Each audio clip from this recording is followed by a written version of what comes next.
Let's look at this rising star, the Sultan of Smut, Bob Schimmel. Hey, Bob Schimmel. Let's give it a real big round. Bob Schimmel!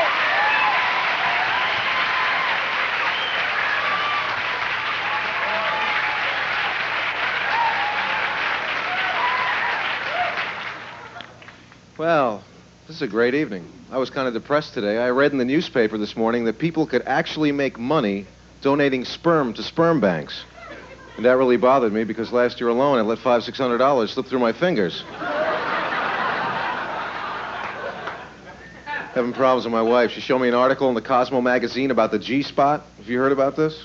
They found a new spot on the woman's body that's supposed to produce the most unbelievable orgasm. It's supposed to last like 30 minutes. What does the guy do for 30 minutes? What, do you go to 7-Eleven, get a six-pack, some cigarettes, you come back, she's not done yet?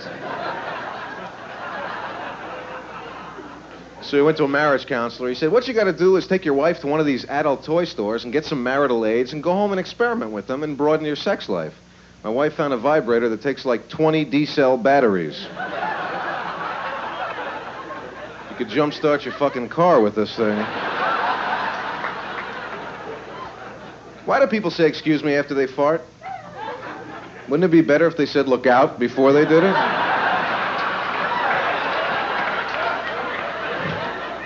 And then they say stuff like, what did you eat today? What, is that going to make a difference now? Yeah, I ate at Taco Bell. You want to help me put the wallpaper back up? Remember a few years ago, if you went to the doctor and he told you you had the clap, you went, oh, God, I can't believe it. Now when they tell you that, you go, whoosh.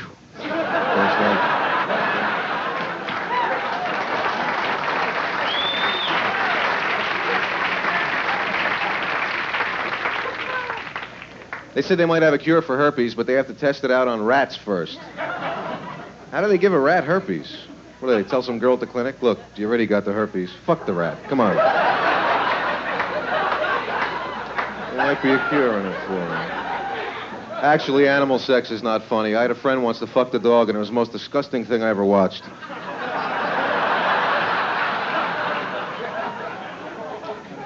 I was reading Penthouse magazine today. They have weird ads in Penthouse for all the sex aids you could send away for. Like Mr. Big Cream. You rub it on your dick, and your dick gets bigger. Wouldn't your hands get bigger, too? What else do they sell? Vibrating butt plugs. Who invented this? Who took it to the patent office? But you know, ladies and gentlemen, the funny thing about blowjobs. Guys love blowjobs. The only thing they don't like about them is when you're all done and the girl cuddles up to you and goes, come here, sweetheart.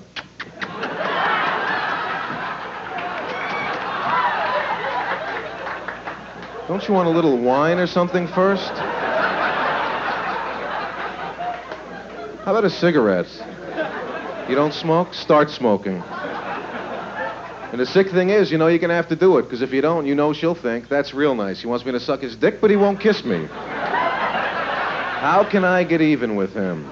And you find out, because when you kiss her, you find out she hasn't swallowed it yet.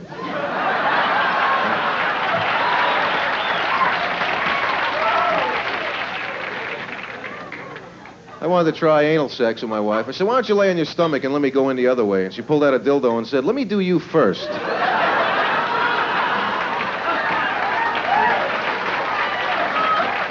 I didn't like it. I have a hard enough time with a rectal thermometer. Who invented that? Mommy, I don't feel good. Let me stick this glass rod up your ass. Now how do you feel? Worse. Let me take it out. Now how do you feel? Better. See, it works. When do people decide they're going to be gay? What, are you walking down the street one day and say, you know, I think I'd like a dick up my ass. That sounds like a good idea. What, eat the Sizzler, you have a steak, a baked potato, a glass of wine, a cigarette. You don't really top this evening off. I think a dick up the ass. It's not on the menu. Where do I find that? You ever take a shit and look at it and it looks like someone you know?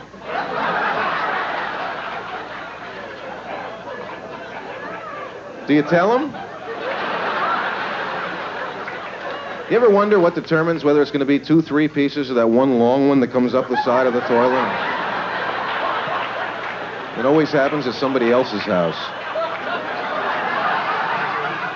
And they don't have a brush. Remember when you were a little kid, how big your dad's dick used to look? I think either you're hung or you're hung up about it, one or the other. It's true. A guy can show a picture of a naked girl to his girlfriend, like in a Playboy magazine, and say, don't you think she's pretty? And the girl say, yeah, she's got a nice face or pretty hair or something.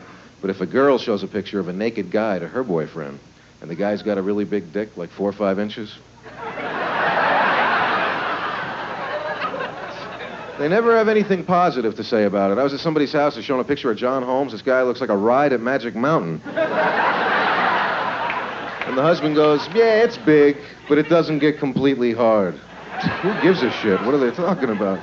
Although you read the letters in Penthouse from that say, you know, I've been with the guys with the big dicks, and to tell you the truth, I'd rather have a warm, loving, sensitive man with a 5-inch penis than a man with a 9-inch penis.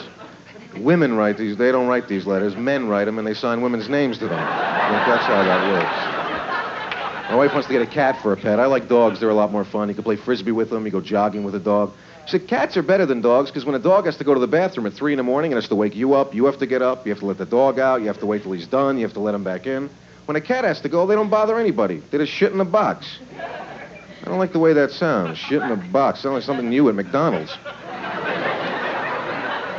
She said that cats are so intelligent, you could actually teach them to go on the toilet. Yeah, and then when you have to go, the cat's in there. Morris, how long are you going to be? Forget it. Where's the box? Then you use the box and your friends come over and go, what do you got, a mountain lion for a pet here?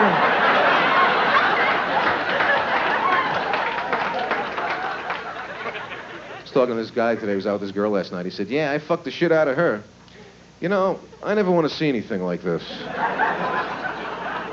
sounds good to me.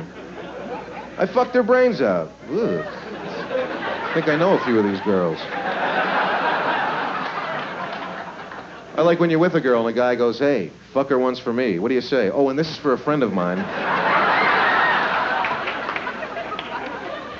When I reached puberty when I was like 19, my mom said, Bob, you're going to be getting these funny feelings pretty soon, and I just want you to know that it's normal to want to play with yourself. And I said, Ma, you're a sick fuck. Get out of here, will you?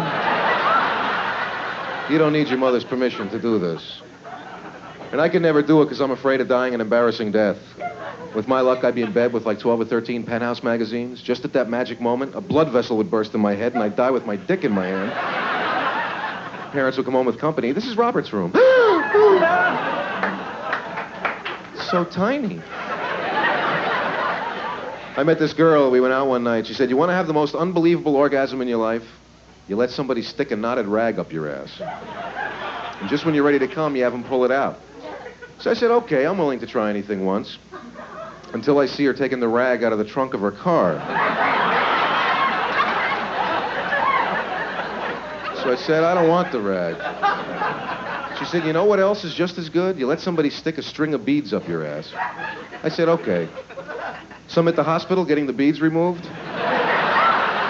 And the doctor pulled the string, and I came like a motherfucker. It was unbelievable.